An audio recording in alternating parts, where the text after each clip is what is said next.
ওই জিবরিল মিকাইল একদিন জিজ্ঞাসা করছে, মা জালা আরাকা তাবকি, যেদিন থেকে আপনাকে দেখতেছি চোখে পানি কেন? কখনো পানি ছাড়া তো দেখি না। চোখে পানি টল টল টল টল করতে থাকে, মাঝে মাঝে গড়ায় গড়ায় পড়তে থাকে, এত কাঁদেন কেন? এত কাঁদেন কেন? বসে যেদিন থেকে জান্নাত জাহান্নাম দেখা আসছি, উম্মতের ব্যথা আর চোখের পানি বন্ধ হয় না। উম্মতের জন্য চোখের পানি বন্ধ হয় না। আজকে ওই উম্মতকে আল্লাহ ডাকে। তাইলে আমি বলবো না কেন আব্দুল কাদের জিলানী লিখবে না কেন? চিনেন আব্দুল কাদের জিলানীকে? চিনেন? আরে নাম শুনছেন কোনদিন? পীরানে পীর বড় পীর আব্দুল কাদের জিলানী রহমতুল্লাহ আলাইহি উনি লেখছেন, হায় ওর চেয়ে বড় হতভাগা কেউ নাই, ওর চেয়ে বড় কপাল পোড়া কেউ নাই, ওর চেয়ে বড় নিমক হারাম কেউ নাই, ওর চেয়ে বড় অকৃতজ্ঞ কেউ নাই, ওর চেয়ে বড় নিকৃষ্ট কেউ নাই। আল্লাহ ডাকলো আর আসলো না, নামাজের জন্য ডাকলো আর আসলো না, আসলো না। বলে নিকৃষ্ট কেন বলছে আব্দুল কাদের জিলানী রহমতুল্লাহ আলাইহি? কেননা শুকর সকালবেলা ওঠে, ঘুমের থেকে উঠার পরে বলে, আল্লাহ ঘুমের থেকে উঠলাম, সামনে কিন্তু তাকাবো, কাইলা ইয়াকা আউয়ালা নাযরিন আলা মান লা ইউসাল্লি, যে নামাজ না পড়ে ওর উপরে যেন আমার প্রথম দৃষ্টিটা না পড়ে। আল্লাহ জিজ্ঞাসা করে, কেন? আমার কাছে ও আমার চেয়েও নিকৃষ্ট। কেন? আমি তো সকালে উঠি, উঠেই বলি আলহামদুলিল্লাহিল্লাযী খালাকানি আবতারা খালকি, প্রশংসা ওই আল্লাহর যিনি আমাকে সৃষ্টির ভিতরে সবচেয়ে নিকৃষ্ট তৈরি করছে, তারপরও তোমার প্রশংসা। আমি তো উঠেই তোমার গীত গাই, কিন্তু তুমি ডাকো তারপরও ও সাড়া দেয় না, তো আমার মন বলে ও আমার চেয়েও নিকৃষ্ট। দ্বিতীয় দলিল দেয় যে আমি তো জাহান্নামে যাব না, উকুদুহান নাস ওয়াল হিজারা, মানুষই তো জাহান্নামে যাবে। আমাকে তো কিয়ামতের দিন বলা হবে কুনু তুরাবা, মাটি হয়ে যাও, আমি মাটি হয়ে যাব। কিন্তু মানুষকে তো এই কথা বলা হবে না, মানুষকে তো বলা হবে উকুদুহান নাস ওয়াল হিজারা, তুমি জাহান্নামের ইন্ধন হবে, মানুষই জাহান্নামের ইন্ধন হবে, আবার মানুষই জান্নাতের উচ্চ শিখরে উঠবে। এই জন্য শুকর বলে অর্চে নিকৃষ্ট কেউ নাই। তো আব্দুল কাদের জিলানী পীরানে পীর বড় পীর আব্দুল কাদের জিলানী রহমতুল্লাহ আলাইহিও বলেন যে অর্চে নিকৃষ্ট কেউ নাই। এই জন্য যদি বুঝে আইসা থাকে, কথা আগে নেওয়ার আগে, শেষ করার আগে এইখানেই প্রতিশ্রুতি নিতে চাই যে আজকে যারা এই মজমায় আসি, দুকে হাত রাইখা ওয়াদা করব যে আজকের পরে, বিশেষ করে যুবকরা, যে আজকের পরে আর আমি কোনোদিন নামাজ ছাড়বো না। ওয়াদা, বিলকুল ওয়াদা, তাইলে আগে চলতে পারি। ওয়াদা কিন্তু আজকের থেকে আর নামাজ ছাড়বো না, আজকের থেকে আর নামাজ ছাড়বো না। সেজদাকারী আল্লাহর কুদরতি। আলী রাদিয়াল্লাহু তাআলা আনহু বলছেন, তুরিদু আন তাতাকাল্লাম মা আল্লাহ, তুমি চাও আল্লাহর সাথে কথা বলবে? হায় হায়, আমি তো বলি মুসা আলাইহিস সালাম কথা বলতে গেলে 4টা শর্ত ছিল। 4টা। কয়টা? তুর পাহাড় হইতে হবে, এছাড়া কথা বলতে পারতেন না। কি উলামা বলে কি সত্য না মিথ্যা? হ্যাঁ না ঘরে বয়ে বয়ে বিছনায় কথা বলতে পারতেন? তুর পাহাড় হইতে হইতো, গেলেই জুতা খুলতে হইতো। সময় নির্ধারিত ছিল। কি ছিল? এই সময় আসলে কথা হবে, নাইলে হবে না। আবার কথার সীমা রেখা ছিল, আজকে এতটুকু বলবে, বাকিটুকু কালকে, আর বেশি বলা যাবে না। হায় হায়, এই উম্মতের জন্য কোনো শর্ত নাই, এই উম্মতের জন্য কোনো, শুধু শর্ত আছে 20 মিনিট, 45 মিনিট, 3-45 মিনিট বলতে পারবে না। সূর্য উঠতেছে তখন, সূর্য ডুবতেছে তখন, আর সূর্য যখন ঢলতেছে তখন 15 মিনিট করে 45 মিনিট। এছাড়া সারা দিন কথা বলতে পারবে, ইচ্ছা হোক। এই জন্যই আলী রাদিয়াল্লাহু তাআলা আনহু বলেন, তুমি চাও আল্লাহর সাথে কথা বলতে, ফালতুসাল্লি, তাহলে নামাজে দাঁড়াও। লিআন্নাল মুসাল্লি ফাইন্নাল মুসাল্লি ইউনাজি রাব্বা, নামাজি আল্লাহর সাথে কথা বলে। আল্লাহ সুযোগ দিছে, আবার আল্লাহ কথা বলে, কোনো শর্ত নাই। ছোট ছোট বাচ্চা হাফেজ হয়ে গেল, দেখলেন এ যদি সারাদিন কোরআন পড়তে থাকে তা আল্লাহ বলে কোরআন আল্লাহর কালাম। কি হ্যাঁ, আপনি সূরা ফাতিহা পড়েন, এটা কি ফাতিহা? হ্যাঁ, আলহামদ পড়তেছেন আপনি? না না না, আল্লাহ আপনার সাথে কথা বলতেছে, কেন এটা আল্লাহর কালাম। আলী রাদিয়াল্লাহু তাআলা বলে, তুমি চাও আল্লাহ কথা বলো, ফালিতাতলুল কুরআনুল কারীম। উলামাদেরকে জিজ্ঞাসা করেন, উজু না থাকলেও কোরআন মুখস্থ পড়া যায়, যায় না? হ্যাঁ, শুধু নাপাক হইলে পড়া যায় না, ঠিক না? নাপাক ছাড়া বাচ্চা থেকে বাচ্চাও যদি সারাদিন পড়তে থাকে আল্লাহ নিষেধ করবে না। শেষ করে যদি আবার শুরু করে আল্লাহ নিষেধ করবে না। আল্লাহ বলবে তুই এক সময় ক্লান্ত হয়ে যাবি, কিন্তু আমি কথা বলতে বলতে ক্লান্ত হব না, আমি তো বলতেই থাকবো। বিদায় মেরে দোস্ত, আজকের থেকে নামাজ ছাড়বো না, পাক্কা ওয়াদা। যুবকরা কি বলে? যুবকরা সবচেয়ে বেশি আমার যুবকদেরকে দরকার। যুবকরা যদি নামাজি হয়ে যায়, চলো মনে উঠলো বলেই দিই, তুমি জানো না যুবক সেজদায় কি রাখা আছে? যুবক যখন সেজদায় যায় সুবহান রাব্বিয়াল আলা বলে, আলা সুবহান রাব্বিয়াল আলা, আল্লাহ উপর থেকে চিৎকার দিয়া বলে সাব্বাহতানি সাব্বাহতুক, তুই আমাকে পবিত্র বললি আর তুই অপবিত্র থাকবি, এটা হইতে পারে না। তুইও পবিত্র, গুনাহ মাফ। আলাইতানি ফাআলাইতুক, তুই আমাকে মহান বললি আর তুই মহানত্ব পাবি না, এটা হইতে পারে না। তুইও মহান। বলে আল্লাহ কেমন মহান? বলে তোর জন্য আরশের নিচে গ্যালারি এখনই ঠিক করতেছি, তোকে আরশের নিচে আমি ছায়া দিব, ও একটা গ্যালারি দিব তোকে। হ্যাঁ, সুপার ডিলাক্স গ্যালারি, যেখানে তুমি বসবে যা চাবে তা পাবে, খাইতে থাকবে আর হিসাব কিতাব দেখতে থাকবে। আল্লাহকে যদি বলি আল্লাহ এই গ্যালারি কেন দাঁড় করাবেন, আল্লাহ যেন আমাকে বলতে চায়, কয় হিসাব কিতাব দর্শক না হইলে খেলতেও ভালো লাগে না, আবার দর্শক না হইলে খেলতেও ভালো লাগে না, আর দর্শক ছাড়া খেলাও জমে না। আল্লাহ বলে তোকেদেরকে দর্শক বানাবো, কেন হিসাব কিতাবও তো একটা খেলা, ঠিক না? কি বলেন? হ্যাঁ, খেলাই হবে হিসাব কিতাবের।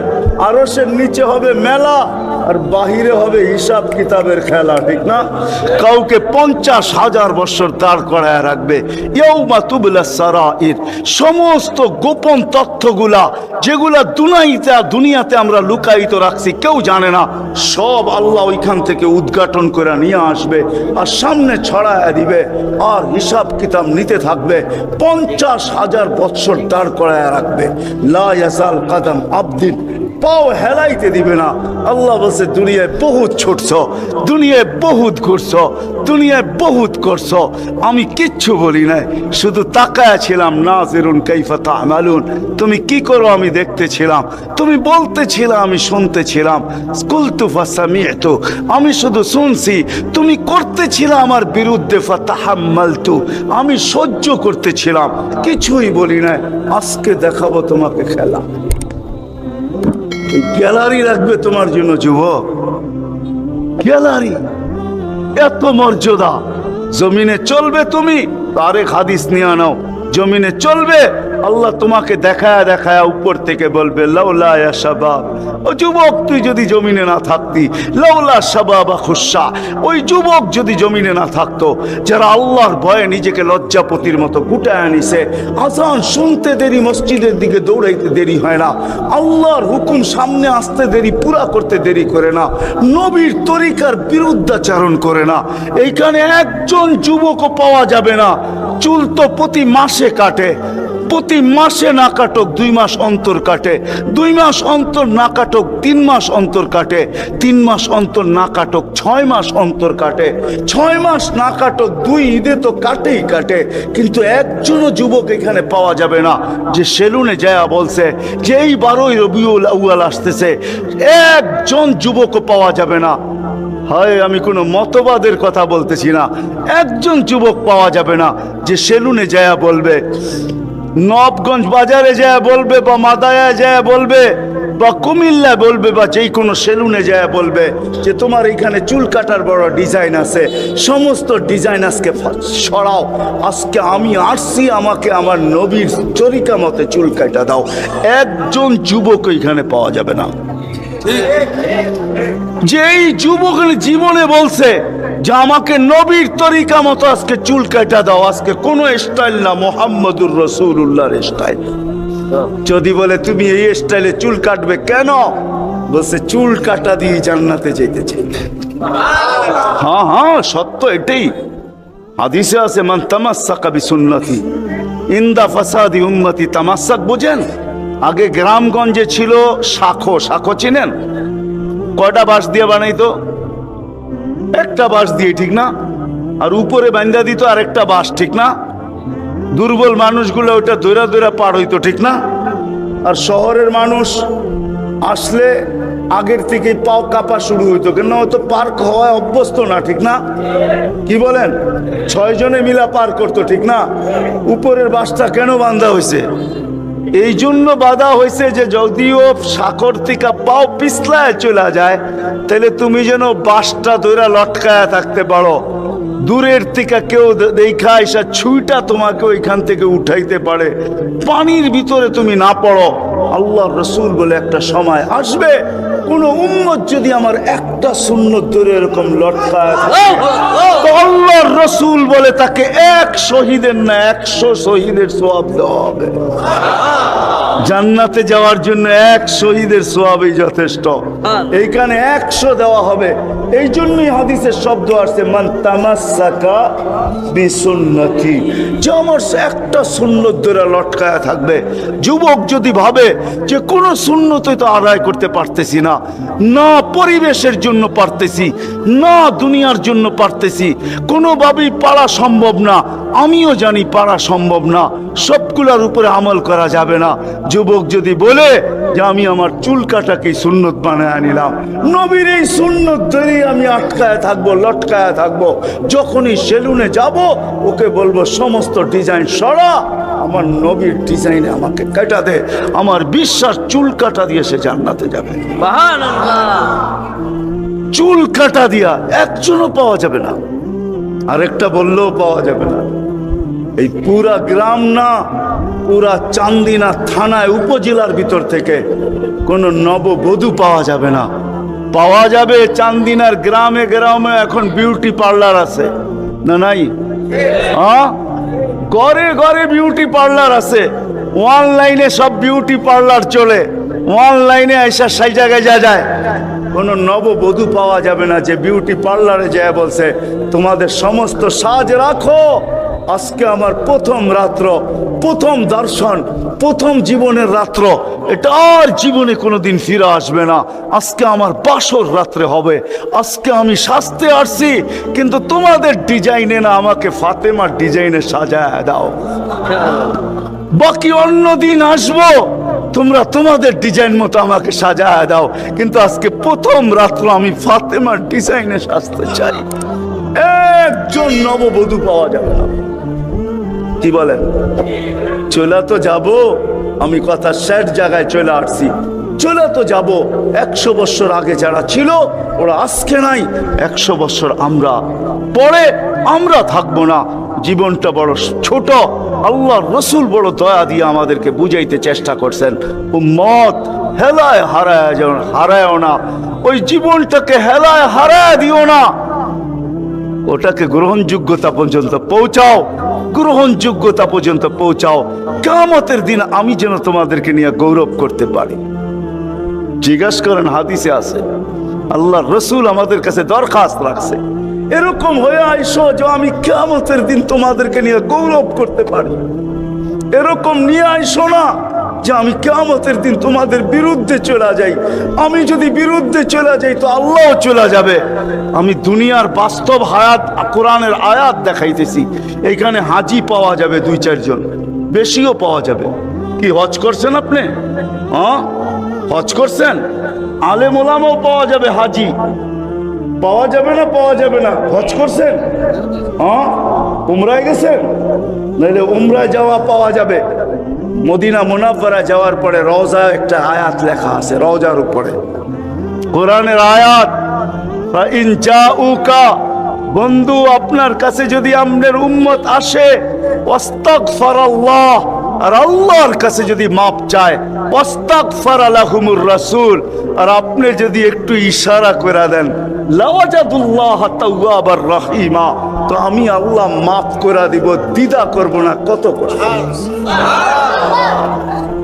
দুনিয়াতে যে রসুল যার কাছে যে মাপ চাওয়ার পরে আল্লাহ গ্যারান্টি দিতেছেন, আয়াতটা লেখা আছে রওজার উপরে। বিশ্বাস না হলে বাড়িতে যায় যুবকদেরকে বলতেছি সার্চ দিও রসুলের রওজা, দেখবে এই আয়াতটা এখনো লেখা আছে ওইখানে। ফাইন জাউকা ওয়াস্তাগফিরাল্লাহ ওয়াস্তাগফারা লাহুমুর রাসূল লাওয়াজাদুল্লাহ তাওয়াবার রহিমা। দুনিয়াতে আল্লাহর রসুল হা করে দিলে আল্লাহ মাফ করে দিবে। তো আল্লাহর রসুল বলছে দুনিয়ার জীবনটাকে এরকম নিয়ে আইসো না, আমি যেন গৌরব করতে পারি এরকমই নিয়ে আইসো। এরকম নিয়ে আইসো না যে কিয়ামতের দিন আমি তোমাদের বিরুদ্ধে চলে যাই। আমি যদি বিরুদ্ধে চলে যাই আর কেউ তোমাদের পক্ষে থাকবে না। এই জন্যই কোরআনে আরেক আয়াত আমাদেরকে চিৎকার দিয়া বুঝাইতে চাইতেছেন, রব্বি ইন্না কওমি ইত্তাখাযু হাযাল কুরআনা মাহজুরা। ও আল্লাহ, উম্মতকে চোখের পানি ঝরায়া ঝরায়া বুঝাইছি।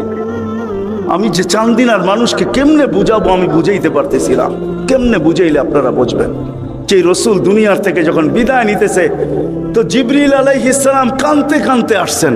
আমি হাদিসকে শর্ট করতেছি। আল্লাহ রসুল জিজ্ঞাসা করতেছে, আতাবকিয়া জিবরিল, আপনি কাঁদেন কেন?